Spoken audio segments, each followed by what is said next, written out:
नमस्कार,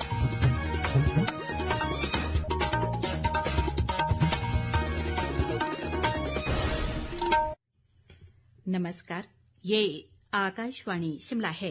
अब आप प्रभा शर्मा से प्रादेशिक समाचार सुनिए। आज के मुख्य समाचार। मुख्यमंत्री सुखविंदर सिंह सुक्खू ने शिमला के ढली में 13 करोड़ रुपए से अधिक की लागत से बने बस अड्डे का किया लोकार्पण। उप मुख्यमंत्री मुकेश अग्निहोत्री ने कहा, एचआरटीसी के बेड़े में 1.5 माह के भीतर शामिल होंगी 250 डीजल बसें। जनजातीय क्षेत्रों में बौद्ध टूरिज्म सर्किट विकसित करेगी राज्य सरकार। और केंद्र सरकार की नमो ड्रोन दीदी योजना के तहत हिमाचल प्रदेश के 16 स्वयं सहायता समूहों को मिले ड्रोन। अब समाचार विस्तार से। मुख्यमंत्री सुखविंदर सिंह सुक्खू ने आज शिमला में 13 करोड़ से अधिक की लागत से नवनिर्मित ढली बस अड्डे का लोकार्पण किया। बाद में पत्रकारों से बातचीत करते हुए मुख्यमंत्री ने कहा कि पूर्व भाजपा सरकार ने सिर्फ चुनावी दृष्टि से बिना बजट के इस बस अड्डे का शिलान्यास किया था और ऐसा ही ठियोग बस अड्डे के लिए भी किया गया। उन्होंने कहा कि वर्तमान कांग्रेस सरकार ने बीते और इस वर्ष में 5-5 करोड़ रुपए जारी कर 13 करोड़ रुपए की लागत से इसका निर्माण कार्य पूरा करवाया। मुख्यमंत्री ने कहा कि यहां 24 करोड़ रुपए की लागत से एचआरटीसी की एक आधुनिक वर्कशॉप भी बनाई जा रही है, जिसका कार्य जल्द ही पूरा कर लिया जाएगा। 13 करोड़ रुपए में इस बस स्टैंड का निर्माण किया है और 24 करोड़ रुपए की एक आधुनिक वर्कशॉप जो है वो इसके ऊपरले स्थान पर बनाई जा रही है। पिछली भारतीय जनता पार्टी की जयराम ठाकुर जी की सरकार ने जो जनता को डबल इंजन की सरकार कहकर झूठ बोला, ठगा, जिसके कारण आज हमें सारे कार्यों को तीव्र गति से करने का अवसर प्रदान हुआ। जब बजट ही नहीं होगा तो कैसे करेंगे? हमने कहा कि हम जो भी बिल्डिंग का काम करेंगे उसमें हम 40% या 50% बजट रखेंगे। भारतीय जनता पार्टी ने तो बगैर बजट के रखे, फिर भी हमने उन कामों को बंद नहीं किया और उसमें पैसा उपलब्ध करवाया। सुखविंदर सिंह सुक्खू ने ढली में 36 करोड़ रुपए की लागत से सब्जी मंडी के आधुनिकीकरण कार्य की आधारशिला भी रखी। उन्होंने कहा कि 1 महीने के भीतर मंडी का आधुनिकीकरण कार्य शुरू हो जाएगा और इसे 18 महीने में पूरा कर लिया जाएगा। मुख्यमंत्री ने ढली में नई पार्किंग बनाने का आश्वासन दिया। सुखविंदर सिंह सुक्खू ने 1 करोड़ 65 लाख रुपए की लागत से बने सामुदायिक केंद्र स्मिट्री संजौली और पार्किंग सुविधा का भी लोकार्पण किया। इस अवसर पर उप मुख्यमंत्री मुकेश अग्निहोत्री ने कहा कि ढली बस अड्डे के लिए करीब 17 करोड़ रुपए की स्वीकृति प्रदान की गई थी और करीब 13 करोड़ 25 लाख रुपए से इसका निर्माण कार्य पूरा कर लिया गया है। उन्होंने कहा कि बस अड्डे के निर्माण कार्य में करीब 3 करोड़ 75 लाख रुपए की बचत हुई है। अग्निहोत्री ने कहा कि बस स्टैंड परिसर में 13 दुकानें, conference hall, rest room, ticket counter, equity room और प्रतीक्षा कक्ष जैसी सुविधाएं लोगों को उपलब्ध होंगी। उप मुख्यमंत्री ने कहा कि हाल ही में 250 डीजल बसों की खरीद की स्वीकृति प्राप्त हुई, जो 1.5 माह के भीतर निगम के बेड़े में शामिल की जाएंगी। उन्होंने कहा कि 300 इलेक्ट्रिक बसों की खरीद प्रक्रिया अंतिम चरण में है और इलेक्ट्रिक स्टेशनों व वर्कशॉप के लिए लगभग 110 करोड़ रुपए प्राप्त हो चुके हैं।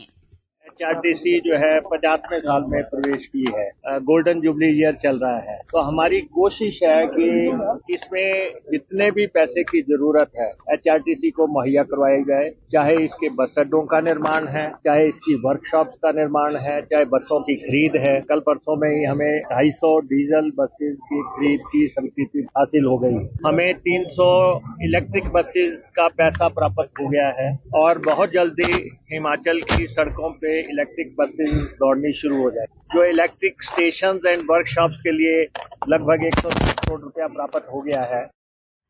अग्निहोत्री ने आरोप लगाया कि विपक्ष अपनी जिम्मेदारी निभाने के बजाय प्रदेश की विकासात्मक योजनाओं में अड़ंगे डालने का काम कर रहा है। ढली बस अड्डे के उद्घाटन अवसर पर कृषि मंत्री चंद्र कुमार, ग्रामीण विकास व पंचायती राज मंत्री अनिरुद्ध सिंह और लोक निर्माण मंत्री विक्रमादित्य सिंह सहित अन्य गणमान्य लोग उपस्थित थे।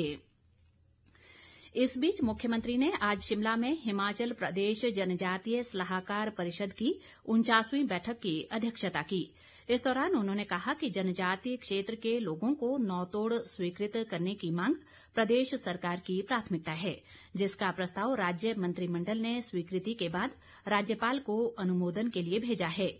मुख्यमंत्री ने उम्मीद जताई कि राज्यपाल शीघ्र ही इस पर अपना अनुमोदन प्रदान करेंगे। सुखविंदर सिंह सुक्खू ने कहा कि राज्य सरकार जनजातीय क्षेत्रों में पर्यटन को बढ़ावा देने के लिए प्रयासरत है और बौद्ध पर्यटन सर्किट बनाया जा रहा है ताकि पर्यटक जनजातीय क्षेत्रों की संस्कृति से रूबरू हो सकें। बैठक में जनजातीय क्षेत्रों में शिक्षा, स्वास्थ्य, बिजली, पेयजल आपूर्ति और आधारभूत ढांचे के सुदृढ़ीकरण के साथ साथ विभिन्न विकासात्मक मुद्दों पर विस्तार पूर्वक विचार विमर्श किया गया। प्रादेशिक समाचार बुलेटिन में आपका फिर स्वागत है।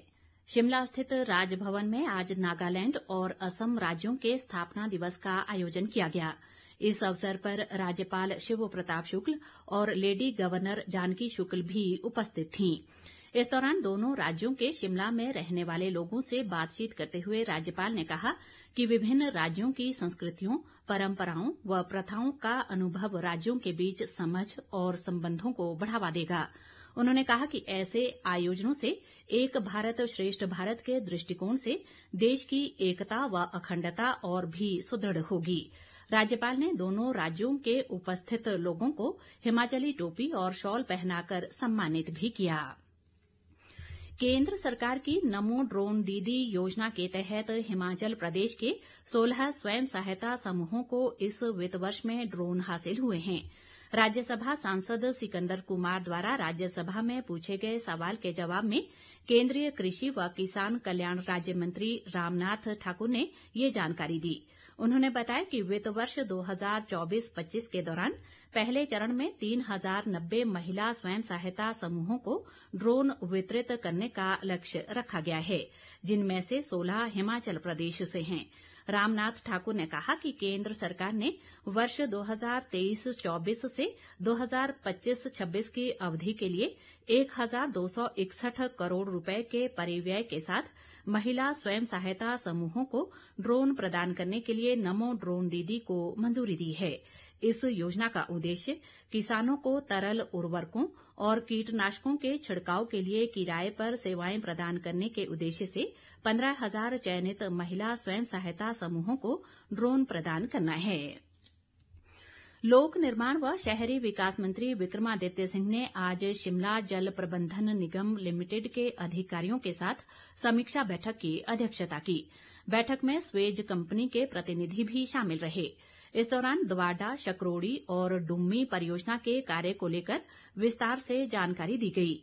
स्वेज कंपनी के प्रतिनिधियों ने भी शहर में पेयजल आपूर्ति करने को लेकर विस्तार से प्रस्तुति दी। इस अवसर पर विक्रमादित्य सिंह ने कंपनी के प्रतिनिधियों को निर्देश दिए कि शहर के पार्षदों, लोगों और स्थानीय विधायक को विश्वास में लेकर कार्य करें। उन्होंने कहा कि कंपनी के कर्मचारी पार्षदों के साथ हर वार्ड में जाएं और स्थानीय लोगों की शंकाओं को मद्देनजर रखते हुए आगे के कार्य की रूपरेखा बनाई जाए। विक्रमादित्य सिंह ने शिमला जल प्रबंधन निगम लिमिटेड को हर माह एक रिपोर्ट देने को भी कहा, जिसमें शहर में पेयजल योजना के कार्य का हर अपडेट दिया जाए। केंद्रीय महिला व बाल विकास राज्य मंत्री सावित्री ठाकुर ने कहा है कि हिमाचल प्रदेश के 153 मिनी आंगनबाड़ी केंद्रों को स्तरोन्नत किया गया है। कांगड़ा लोकसभा क्षेत्र से सांसद राजीव भारद्वाज द्वारा संसद में पूछे गए सवाल के जवाब में उन्होंने ये जानकारी दी। केंद्रीय राज्य मंत्री ने बताया कि राज्य सरकार द्वारा भेजे गए प्रस्ताव के अनुसार इन केंद्रों को स्तरोन्नत किया गया है। सावित्री ठाकुर ने बताया कि बच्चों की प्राथमिक शिक्षा व देखभाल के मद्देनजर केंद्र सरकार ने सक्षम आंगनबाड़ी और पोषण कार्यक्रम के अंतर्गत देश भर में कार्यरत सभी मिनी केंद्रों को पूर्ण विकसित आंगनबाड़ी केंद्रों में स्तरोन्नत करने का निर्णय लिया है।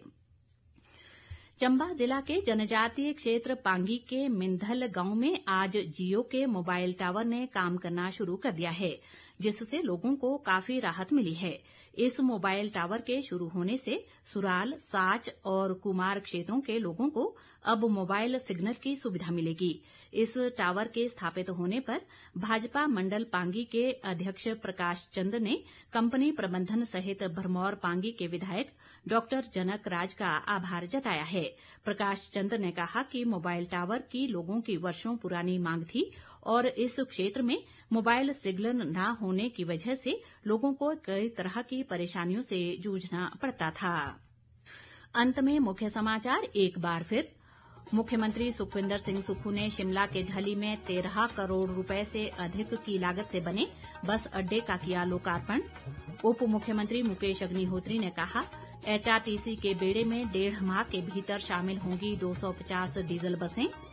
जनजातीय क्षेत्रों में बौद्ध टूरिज्म सर्किट विकसित करेगी राज्य सरकार।